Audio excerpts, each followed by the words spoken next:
Argument के बारे में मैंने आपको डेफिनेशन दे दिया, बट एक मैथमेटिकल अगर मैं बोलूं कि z equal to x plus i y है तो इसका आर्ग्यूमेंट क्या होगा, तो somewhere you will find कि this is tan inverse y by x, this is tan inverse y by x, which is absolutely wrong, because the idea is कि this will not represent the correct answer, this will not give you the correct answer.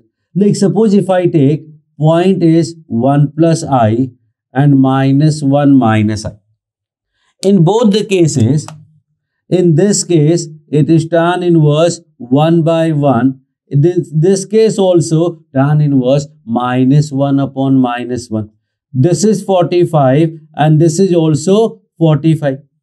लेकिन 1 plus iota यहां होगा और -1 minus iota यहां होगा, दोनों का argument same नहीं है.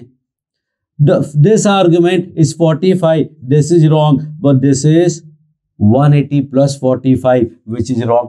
So we cannot use tan inverse y by x. Then what we do?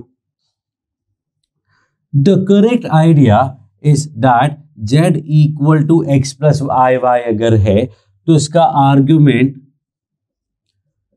theta is given by sin theta is y upon under root x square plus y square and cos theta is x upon under root x square plus y square. This is proper method of finding argument of any number. तो इसका मतलब आपको दो equation निकालने पड़ेंगे और ये दोनों इक्वेशन को सेटिस्फाई करने वाला जो थीटा होगा that will be your answer. तो थोड़ा ट्रिकी हो जाता है ट्रिग्नोमेट्रिक इक्वेशन दो सॉल्व करके फाइंड करने का. So what we do is we actually do something different. So what we do is we find some angle alpha. एक कॉम्प्लीमेंट्री एंगल है, this is not exactly the argument. So we find alpha and that is tan inverse y by x का mod. First we find some angle alpha which is tan inverse y by x का mod. Now tell me, अगर ये x, y वाला point है, so which angle is alpha here? यहाँ पे alpha कौन सा है? Alpha will be this angle. और थीटा थीटा तो वही है already. This is alpha and this is theta. So what I can say कि इन दिस केस यही थीटा है और यही अल्फा है. लेकिन अगर सेकेंड क्वाड्रेंट में जेड हो उस केस में अल्फा क्या होगा? Alpha is basically acute angle tan inverse y by x, मतलब angle made with horizontal X axis. तो in this case this will be alpha. और अगर वो अल्फा है तो फिर थीटा क्या होगा? इस केस में थीटा तो ये वाला एंगल है. Now tell me, second quadrant में थीटा और अल्फा में क्या रिलेशन है? सेकेंड क्वाड्रेंट में इफ यू सी थीटा और अल्फा मिला करके पाई है. Theta plus alpha is basically pi. तो आई कैन से कि अगर पॉइंट सेकेंड क्वाड्रेंट में है तो theta will be pi minus alpha. जबकि फर्स्ट क्वाड्रेंट में क्या था? Theta was actually equal to alpha only. ना ध्यान से देखना, समझने का ट्राई करना. You won't get much options और मच चांस फॉर दिस. तो अगर जेड यहां है, what is the theta and what is the alpha?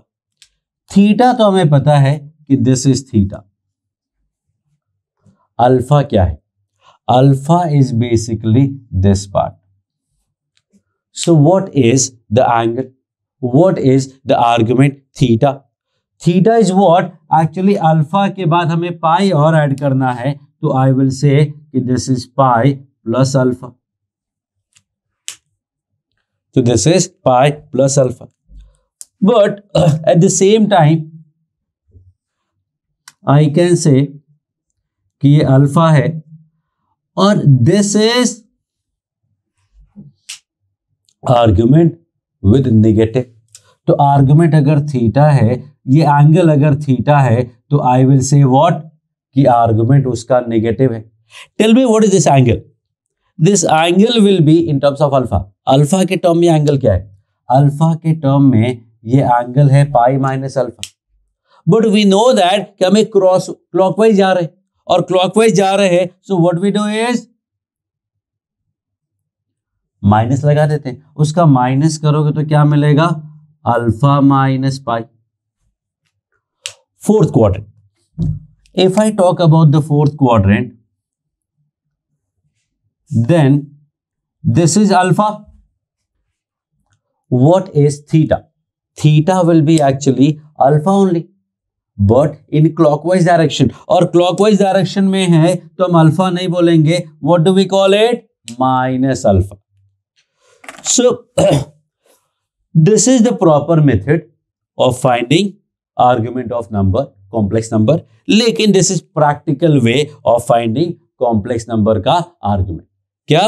पहले अल्फा फाइंड कर लो, एक अक्यूट एंगल आएगा, और फिर अगर जेड फर्स्ट क्वाड्रेंट में है तो theta will be same as alpha, और सेकंड में है तो पाई माइनस अल्फा, थर्ड में है तो अल्फा माइनस पाई, और फोर्थ में है तो माइनस अल्फा।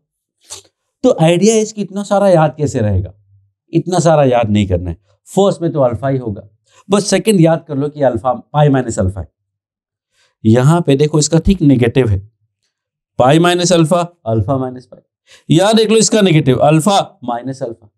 तो फर्स्ट में अल्फा, सेकंड में पाई माइनस अल्फा, उसके नीचे अल्फा माइनस पाई, इसका नेगेटिव, इसके नीचे इसका नेगेटिव, इसके नीचे इसका नेगेटिव, इसके नीचे इसका नेगेटिव। तो just you have to remember one, and that is pi minus alpha. But still graph बनाने वाला जो मेथड है, that is the best way to find argument. You can not miss that. You always have to remember कि argument is, definition लिखा था मैंने, that was angle made by the vector joining origin to z. Vector joining origin to z. Origin से z को join करने वाला जो vector है, in this case this vector, जो positive x axis से anti clockwise बनाएगा। तो clockwise क्यों लिख रहे हैं? माइनस लगा रहे हैं ना, माइनस लगाया मतलब that is actually representing कि we are going opposite direction, so that will do. So this is one idea, one concept. Second concept was कि एक नंबर के आर्गुमेंट होते कितने हैं? एक हमने देखा प्लस साइन से आया, एक हमने देखा माइनस साइन से आया। तो ultimately how many arguments do we have? तो see, suppose there is a number, say this √3 plus iota, and this will be 30 degree. So this is the argument. क्या मिला आर्गुमेंट? Pi by 6। लेकिन अगर मैं बोलता कि मुझे ये वाला एंगल मेजर करना है, what would be this angle? This angle will B 2 pi plus pi by 6। ये भी तो सेम एंगल को ही रिप्रेजेंट कर रहा है, सेम वेक्टर को रिप्रेजेंट करता है। मतलब this same vector is making angle pi by 6, also making angle 2 pi plus pi by 6, and also making this angle which is 4 pi plus pi by 6, which is 6 pi plus pi by 6. So what we see that कि एक number, एक vector can make infinite number of angles with a positive x-axis in anti-clockwise. Even if you want to start backward, this will be what? This will be minus 2 pi plus pi by 6, क्योंकि minus 2 पाई यहां आया, plus pi by 6 किया, वापस यहां आ गया। So what we see that कि there are infinite arguments are possible, there are infinite arguments are possible for a single complex number. But the good thing is कि they all are actually connected. हर जगह देखो ये pi by 6 तो same रहने वाला है, उसके साथ एक्स्ट्रा क्या है that you need to think about, कि साथ में और क्या है? उसके साथ में जो भी है that is a multiple of 2 pi. So I can say if theta is one argument, then 2n pi plus theta is other argument. So you can note down that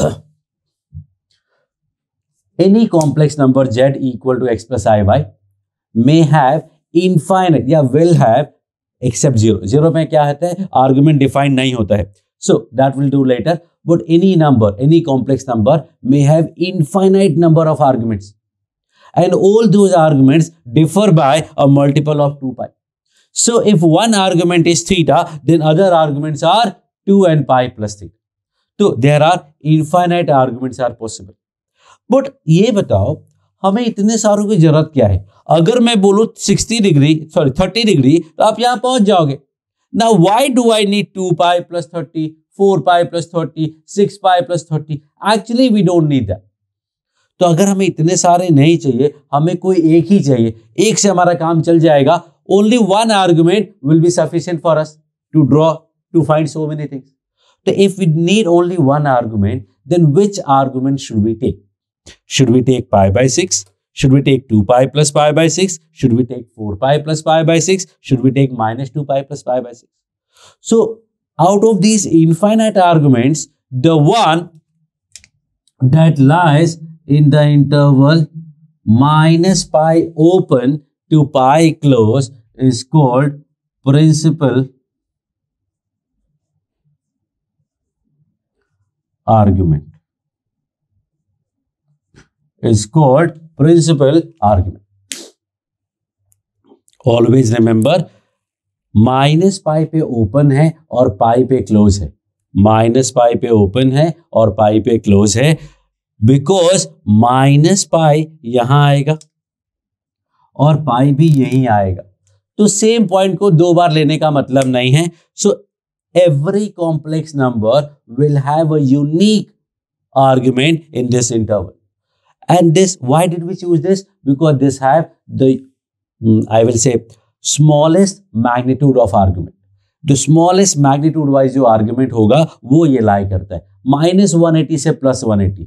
कोई भी नंबर, दुनिया के सारे complex numbers will have arguments in this interval, except obviously 0 क्योंकि उसका argument defined नहीं होता है. So any complex number have infinite number of arguments. They differ by multiples of 2 pi. But the one that lie in this interval is called principal argument. Now we are going to do some more examples. So stay tuned.